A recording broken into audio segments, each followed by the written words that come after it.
Alright guys, today we're doing another video back in the garage. The last garage video that I made did kind of well. Some of you guys liked it, some of you guys didn't. But we're doing it again. We went riding last weekend. I rode her flats and I had an absolute blast. I rode really well. Both of the bikes are filthy. The garage is a little dirty, so we're going to clean the bikes, clean up the garage. Basically a day in the life of a motocross rider, but after a ride. And my day in the lives, they're just copy and paste. My Monday is the same, my Tuesday the same. Literally, it's the same thing. I wake up, I eat breakfast, I do school, I film a video, do homework, edit, go to bed. That's my day in the life.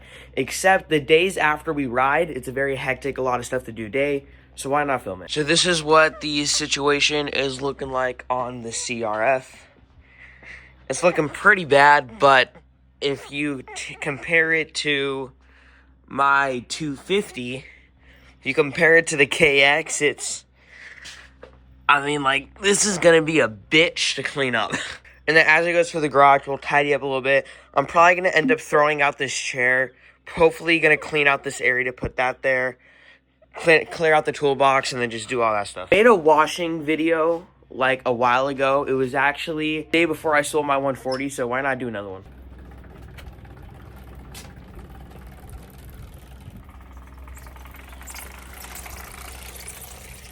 So just to save you guys time, I'm just going to time-lapse me getting ready to wash the bikes because it takes at least 30 minutes. I need to try to make this video as short as possible because it's going to be really hard because there's a bunch of stuff we got to do. But something I'm going to try to do is, obviously the 450 doesn't have a kickstand. So we have that stand.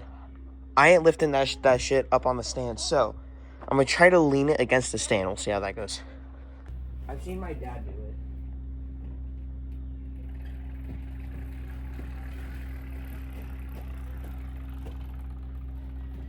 And I don't want it leaning against a tree because then I can't clean the other side of the bike.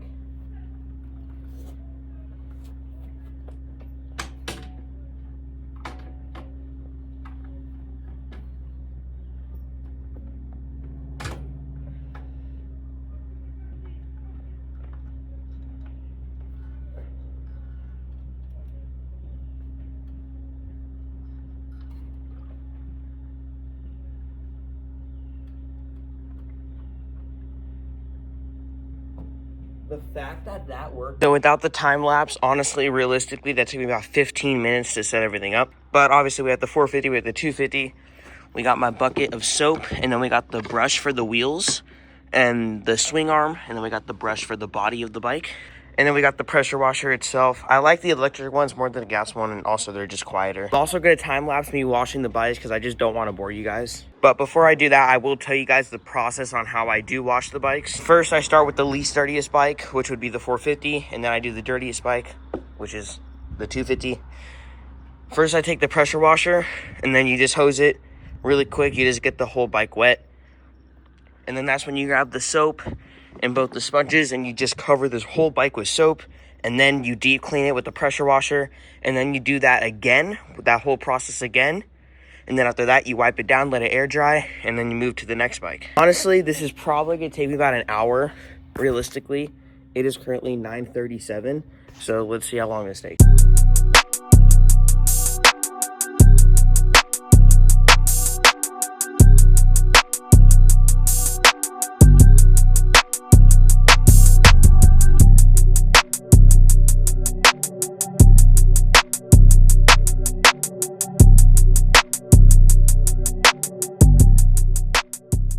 Alright, so the 450 is done. By the way, sorry if the camera got blurry from like the water splats and stuff. By the way, all of this stuff right here, this is just because the plastics are old. And by the way, that's why I will never get white plastics on a bike, is because everything is just so, like, look at that. I mean, this is all just very visible. And trust me, my bike has some scrapes too, but there's most of the plastics on my bike are black, which I love. And then also, if you look underneath here, so all of this stuff is extremely difficult to get off. So what all of this is the chain lube and the oil and everything that is getting kicked up from your sprockets and your chains, and it's just getting stuck on here. Now, there is stuff you can buy to remove it. Eventually, we'll remove it. These are just trail dirt bikes. We're not taking these to shows, or they're not pro race bikes, so we're not really worried about it. But as it goes for the rest of the bike, I mean, it's clean. Way better. Clean this front fender is, though.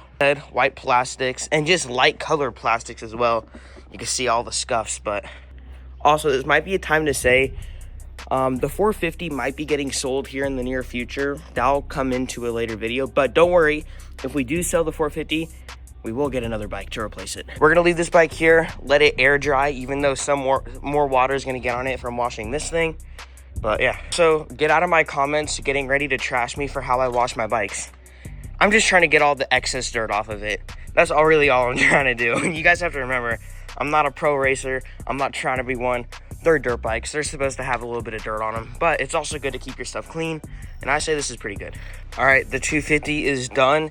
And by the way, all the stuff like this that I missed, and another thing I forgot to mention with both of the bikes, I always go back with the wipe and kind of just see if I missed anything. So like I missed some stuff, you know, down there, but I go back with all that later. I mean, come on though. Look at that. Before, you couldn't even see the front of the bike, and I'll try to pop up before and after pictures on it, but both of the bikes are clean. They're looking good. We're going to let these air dry while I put everything away, and then we'll wipe everything down, and then we'll start both of the bikes. See if they run good, get all the water out of the exhaust, and then they're good to go. So the pressure washer, the hose, the bucket, the soap, the brushes, kind of got a beat to it. Everything is all put away. As it goes for cleaning the garage, this is going to be at least another hour. And for those who don't know, I film my videos in between classes. So for those who are new here, I'm homeschooled. I do online classes, and I film my videos in between my classes. Now, if I were to clean the garage, it's another hour, and I wouldn't have enough time for the rest of my school day. So this is something that's going to have to get done after school. And if you, by the way, I'm not procrastinating. If you guys know me, you guys know I love a clean garage. I'm talking spotless. It's just not going to happen now. But yeah, everything is all put away. Now we're just going to take this cloth and we're just going to wipe down. I mean, the bikes are pretty much dry for the most part, but we're going to get rid of all of the excess water that's all over the bikes. And like that little piece of mud that was there, see, it's all gone. Also, this will just dry more once we put it in the garage. And then that mud that was down here, just wipe that off. Gone. Like I said, these bikes don't need to be spotless. They're trail bikes, even though they're technically race bikes, but we only use them for trails, so let me get all this stuff off. Bam. Like I said, the 250 will always look cleaner than the 450 because everything on here is black, which is kind of weird. By cleaner, I mean less banged up. Black is harder to clean than white, but when it comes to dirt bikes, black is easier because then every single nick and scratch on your plastics are very visible. So if you look at the 250, you got all this stuff, right? And then you back up and then you don't even see it. But as it goes for the 450, you back up and you see all of that stuff down there. So tip of the day, get a bike with black plastics. Or any dark color plastics, honestly. Alright. Just get rid of all the mud that are on my bars.